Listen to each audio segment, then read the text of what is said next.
अस्सलामुअलैकुम। तो जैसे कि हमारी पास पेपर की वाइवा और प्योर क्वेश्चंस की पास पेपर के मतलब जो क्वेश्चन होते हैं थ्योरी के उसकी जो सीरीज़ चल रही हैं और वो बहुत कामयाब भी हो रही हैं। स्टूडेंट्स बता रहे हैं कि पास पेपर के क्वेश्चन भी बहुत लग रहे हैं और वाइवास पे भी अच्छी खासी जो है वो मैच हो रही है उनके जो पेपर्स हैं उनसे।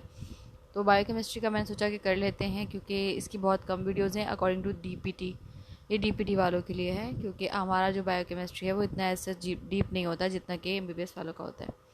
तो अगर आप DPT के हैं तो आप ये वीडियो देख लें और अगर आप MBBS के हैं तो भी देख सकते हैं। मतलब मैच तो होगी लेकिन एग्जैक्टली उतनी नहीं होगी।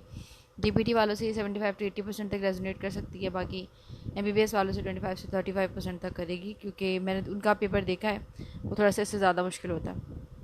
स्टार्ट करते हैं सेक्शन 1 से। हमारे पास भी ऑस्पी वाइवा होती है, क्वेश्चंस पूछते हैं वो, और बहुत सारे क्या कहना चाहिए कि इंस्ट्रूमेंट्स होते हैं जो वो सवाल कर रहे होते हैं। तो बहुत सारे इसके सेक्शंस होते हैं। इंस्ट्रूमेंट हो गया, LFT हो गया एंड मैनी मोर। तो स्टार्ट करते हैं। पहला सेक्शन है इसका विजिबल स्पेक्ट्रोफोटोमेट्री। अभी पूछ रहा है कि स्पेक्ट्रोफोटोमेट्री होता क्या है, किस प्रोसीजर के लिए यूज़ होता है। ये आपका ऑस्पी में भी आ सकता है, पिक्चर लगी हुई हो और आपसे पूछें इसको सवाल जवाब, और ये आपके वाइवा में भी आ सकता है। अब होता ये है कि वो चीज़ें जो आपके पास पिक्चर्स जिस चीज़ की लगी हुई होती है ना, उसी का वाइवा हो रहा होता है अक्सर MBBS, BDS, DPT तीनों में। लेकिन आजकल जो नया सीन चला है फ्रॉम 2020, तो अभी वो क्या करते हैं कि वाइवा बिल्कुल ऑपोजिट होता है ऑस्पी से, क्योंकि बच्चे वो लिखते हुए आ रहे होते हैं तो उनको याद होता है। तो अब देखें आपके नसीब में क्या लिखा हुआ है। हमारे साथ तो ऑपोजिट हुआ था। तो इसको पढ़ लेते हैं कि भाई पूछें स्पेक्ट्रोफोटोमेट्री होता क्या है। ये वो टेक्निक है जो हम क्या करते हैं कि भाई अपने लेबॉर्ट्रीज में परफॉर्म कर रहे होते हैं, ताकि हम जैसे यूरिन का सैंपल ले लिया, ब्लड का सैंपल ले लिया, ब्लड CP करवा ली ताकि डायग्नोज किया जा सके। तो अगर आप उनको एक्सप्लेन कर देंगे अगर वाइवा है तो बहुत अच्छी बात है, वो समझ जाएंगे कि भाई बच्चा पढ़ के। अगर आप सिर्फ डेफिनेशन सुना देंगे तो उनको लगेगा कि आप रट्टा मार के हैं। तो the technique use to perform quantitative measurements of biological samples for diagnostic purpose. और वो बोलते हैं भाई इसमें कौन सी लॉ लगती है, तो इसमें जो है वो हम बियर लैम्बर्ट्स लॉ जो है इस्तेमाल कर रहे होते हैं। अभी दो अलग अलग लॉज हैं, उनको मिला के इस्तेमाल कर रहे होते हैं। यानी क्या होता है कि भाई वो पूछेंगे भाई मैं बेटा ये स्पेक्ट्रोफोटोमेट्री बता दो क्या होती है, वो लिखने लग जाएंगे, आपको बोलेंगे। अब बोला मैं ये वो टेक्निक है जिससे जो है वो हम डायग्नोस कर रहे होते हैं, जैसे ब्लड बायोलॉजिकल सैंपल्स को लेकर, जैसे ब्लड, यूरिन, CSF को लेकर। और इसमें जो है मैम बियर्स और लैम्बर्ट्स लॉ लगा रहे होते हैं के ज़रिए जो है इस टेक्निक को परफॉर्म करते हैं। फिर बोलेंगे बेटा बियर्स और लैम्बर्ट्स लॉ क्या होती है, तो फिर आपने बोला मिस बियर्स लॉ ये स्टेट करते हैं कि log of intensity of incidence light and intensity of emergent light is directly proportional of the concentration of the colour solution of the test. यानी कि अगर आप लॉग लेंगे इंटेंसिटी ऑफ इंसिडेंट लाइट का और इंटेंसिटी ऑफ इमर्जेंट लाइट का, तो दोनों डायरेक्टली प्रोपोर्शन होंगी टू द प्रोपोर्शनल होंगी। ठीक है, यानी ratio of log of the ratio of intensity of incident light, जहाँ इंटेंसिटी जो है इंसिडेंट लाइट की और जो इंटेंसिटी है इमर्जेंट लाइट की, जो लाइट इमर्ज हो रही है और जो लाइट इंसिडेंट कर रही है, उनकी जो इंटेंसिटी है वो आपस में डायरेक्टली प्रोपोर्शनल है to the concentration of colour solution. Colour solution की कंसनट्रेशन से। पहली लॉ ये, दूसरी लॉ ये है कि इंसिडेंट लाइट और इमर्जेंट लाइट दोनों डायरेक्टली प्रोपोर्शनल है to the thickness of the solution.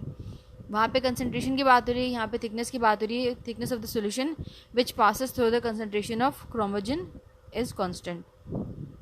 ये दो लॉज हैं, या दोनों का कंपैरिजन पूछ लेंगे या डिफरेंस पूछ लेंगे, लेकिन दोनों पूछ लेते हैं। बड़ा जल्दी से बियर्स लॉ बता दें तो आपने ये चीज़ अच्छे से एक्सप्लेन करके बता देनी है। अभी पिक्चर पूछ देंगे भाई बेटा ये क्या चीज़ है, तो ये होता है क्यूवेट होता है। इसके थ्रू जो है वो आप सैंपल इसमें डालते हैं और यहाँ से वहाँ उसको लेकर जाते हैं। हाथ में तो नहीं लेकर जाएंगे, तो वो कंटेनर जिसके थ्रू आप सैंपल होल्ड करते हैं उसको हम जो है वो क्यूवेट कहते हैं। और ये किस में यूज़ होता है, ये स्पेक्ट्रोफोटोमीटर में यूज़ हो रहा है। दूसरी चीज़ है आपके पास फ्लेम फोटोमेट्री। अब फ्लेम का नाम आ गया तो आप अंदाज़ा करें कि इसके अंदर जो है फायर का, फ्लेम का, बर्नर का कोई ना कोई काम होगा।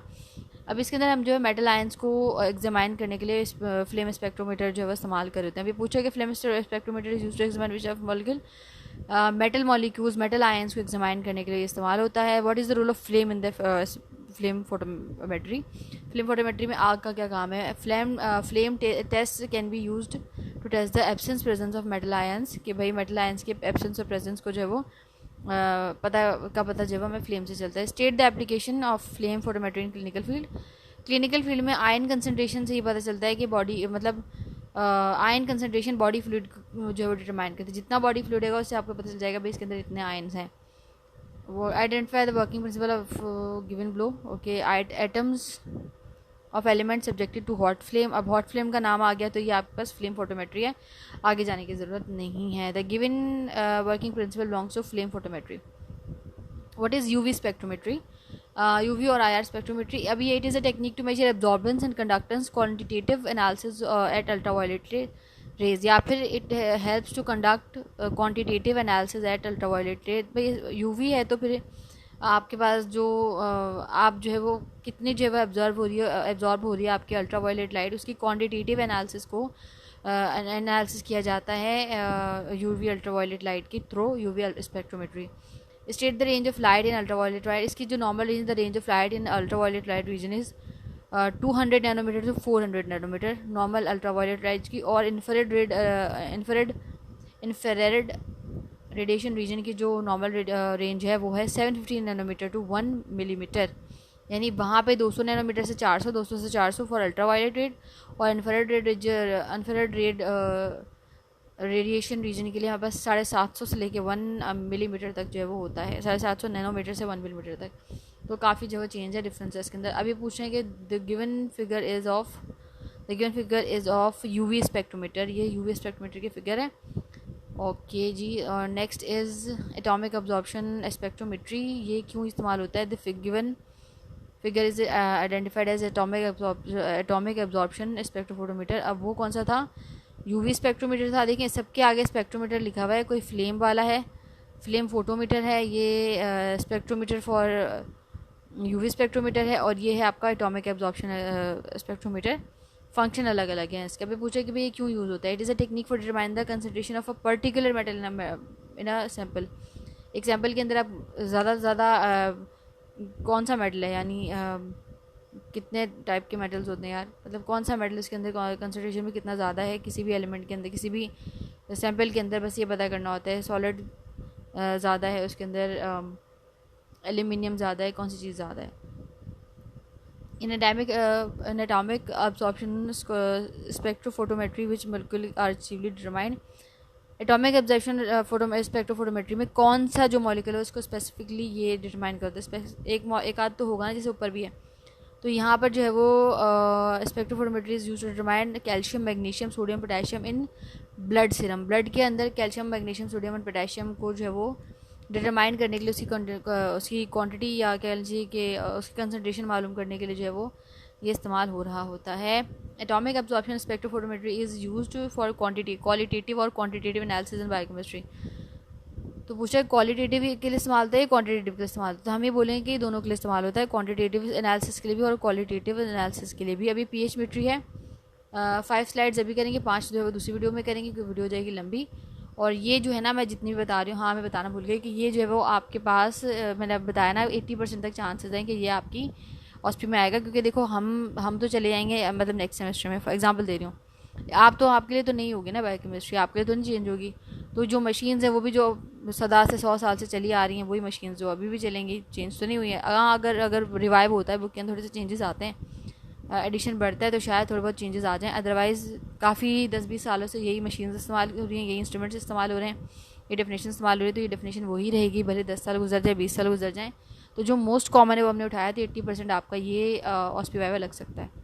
यही ऑस्पी, यही वाइवा है। ये हो सकता है कि वो आपके पास पिक्चर लेके बैठे हों, बोलें बेटा इसको एक्सप्लेन कर दें, इसका प्रोसीजर क्या है, टेक्निक है, क्यों यूज़ करते हैं एक्सेट्रा, और आपका स्टेशन कवर हो जाए। और ये भी हो सकता है कि आपके पास डिफरेंट स्टेशन पर इसकी पिक्चर आ जाए और आपको वहाँ पे क्वेश्चन दिए जाएँ और आपको वहाँ पे उसका आंसर करना पड़े।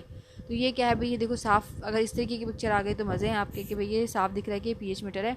अब pH of basic and acidic solution पूछ रहे हैं कि भाई नॉर्मल पीएच रेंज ऑफ 18 से 14 तक होती है, बेसिक पीएच रेंज ऑफ 18 से 14 तक होती है, और अगर सोल्यूशन रेंज आपकी 0 से 6 तक होती है तो एसिडिक होती है, और उसके बाद जितनी भी वो जो है वो 7 जो है वो आपकी न्यूट्रल होती है, और 7 के बाद जितनी भी है वो आपका ऊपर जो है मैंने मेंशन किया हुआ है, यानी 8 से 14 जो है वो आपकी बेसिक है, उसमें से 0 से 6 जो है मतलब जो स्टार्टिंग की है वो आपकी एसिडिक है, और जो 7 है वो आपका न्यूट्रल पीएच है। लिटमस पेपर क्या होता है कि ये एसिड बेस इंडिकेटर होता है, जिससे आपको पता चलता है कि सोल्यूशन एसिडिक है या बेसिस है। Litmus paper turns red in acidic solution and turns blue in basic solution. Red हो जाता है एसिडिक सोल्यूशन में और ब्लू हो जाता है बेसिक सोल्यूशन में। आपने इंटरमीडिएट में इसको पढ़ा होगा। State the pH of blood and urine. Blood का जो पीएच होता है वो 7.35 से लेकर 7.45 होता है, जबकि आपका यूरिन का 6 से लेकर 6.68 तक का जो है वो क्या होता है आपका पीएच होता है, और ये पीएच वैल्यूज़ पूछते हैं बहन वाइवा ऑस्पी में, तो इसको मतलब भूलना नहीं है, आपने इसको लाजमी करके जाना है पीएच वैल्यूज़ को। तो ये थी हमारी वीडियो, ये हो गया 50% कवर, और नेक्स्ट वीडियो में मैं आपको बाकी सारी चीज़ें दिखाती हूँ। तो मैं रखिएगा, अपना ख्याल रखिएगा। अगर ये डॉक्यूमेंट चाहते हैं मुझसे लेना तो मुझसे जो है वो जीमेल पे, इंस्टा पे और FB पे कॉन्टैक्ट कर सकते हैं। अल्लाह हाफ़िज़, take care, stay blessed, thank you.